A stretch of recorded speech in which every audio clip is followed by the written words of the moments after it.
Hallelujah, may flights of angels indeed sing thee to thy rest. Thank you, choir. Like millions of others around the world, we watched coverage of our late Queen's funeral on television, bringing together royal customs with the precision of military pageantry, underscored by the ceremonies of the Church of England, made for an impressive and moving ceremony. Who will ever forget her late Majesty's crown on her coffin in a gun carriage pulled by British sailors, or the soaring beauty of the music in Westminster Abbey?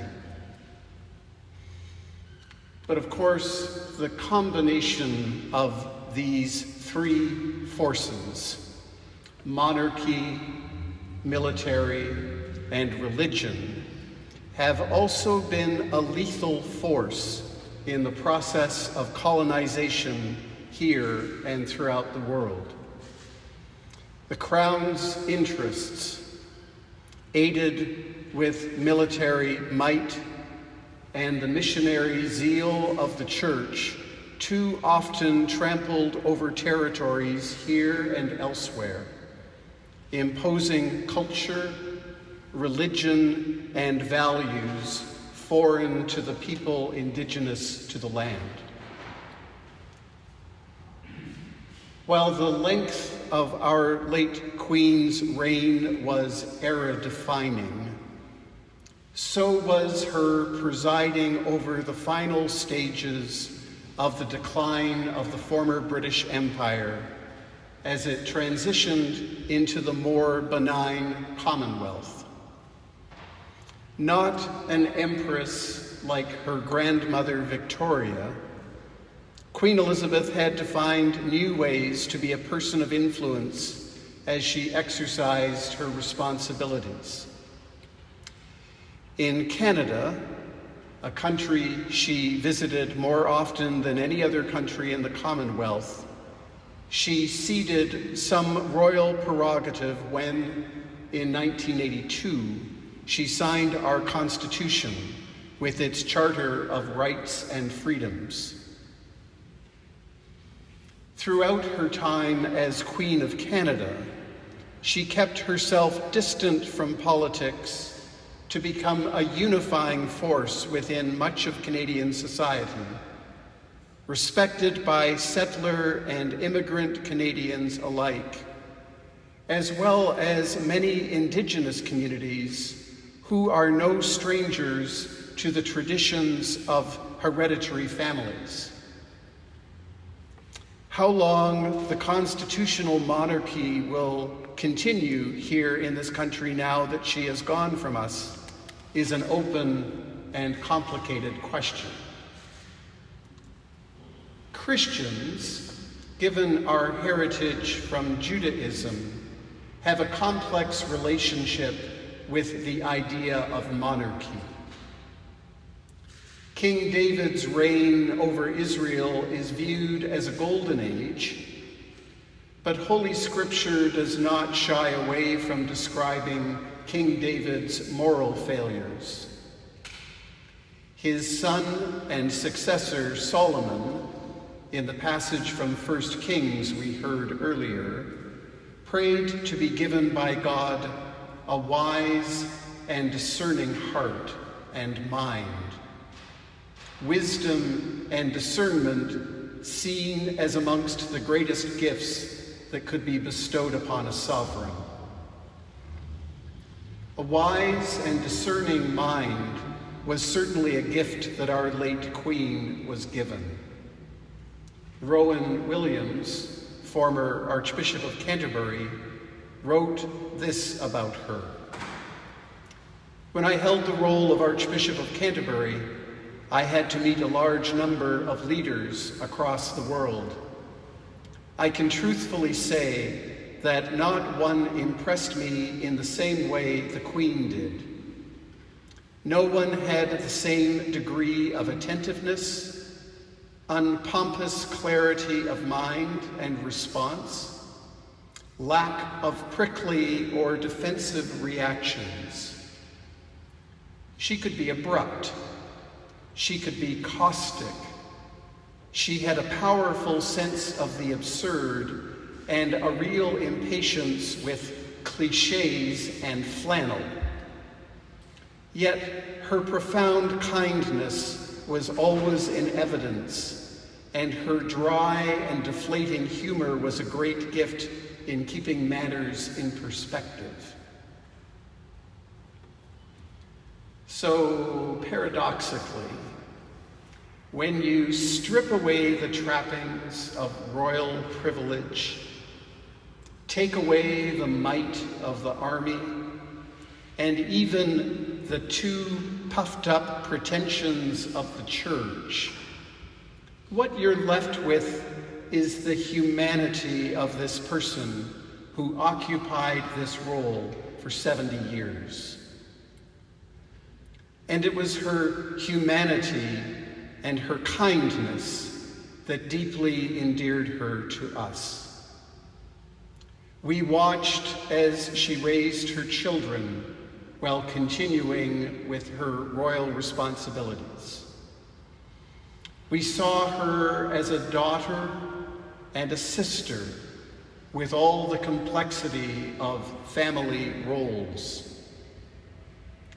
We identified with her through her annus horribilis as she helplessly watched not only the fire at Windsor Castle, but also the breakdown of the marriages of her children.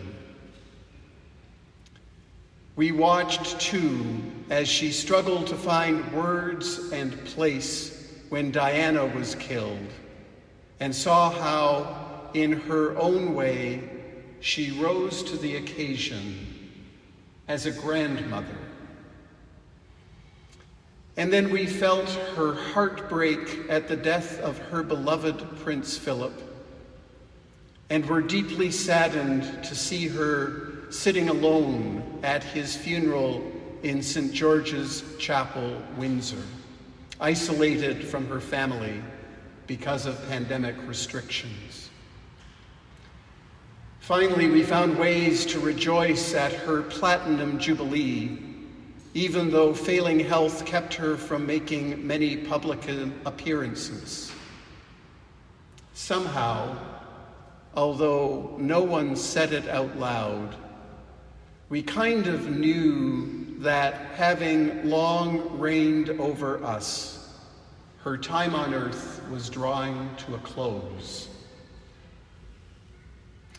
Reflecting on her death and her life weeks now after her meticulously planned and perfectly executed funeral, it's not the pageantry in her death or her life that stays. It is her humanity, her commitment to service, her wisdom and discernment. For 69 years, her Christmas addresses rooted her values within the Christian story. In her last address, she said this: "Despite being displaced and persecuted throughout his short life, Christ's unchanging message was not one of revenge or violence, but simply that we should love one another. Although it is not an easy message to follow, we shouldn't be discouraged. Rather, it inspires us to try harder, to be thankful for the people who bring love and happiness into our own lives, and to look for ways of spreading that love to others whenever and wherever we can." What a beautiful summary of the gospel of Jesus Christ. Even though she lived a life of incomparable privilege and wealth, she was not immune to the sufferings of the human heart, and held fast to a faith that helped define her character and gave her the wise and discerning mind for which she was much loved. Jesus, in the teaching in the Beatitudes, was not far from her life experience, for she knew what it was like to be poor in spirit. She knew what it was like to mourn, to be a peacemaker, to hunger and thirst for justice, to be merciful, yes, and even to be reviled and persecuted. Set apart for the particular role she inhabited for so long, she was respected more for her service, steadfastness, and kindness than for her royal prerogative.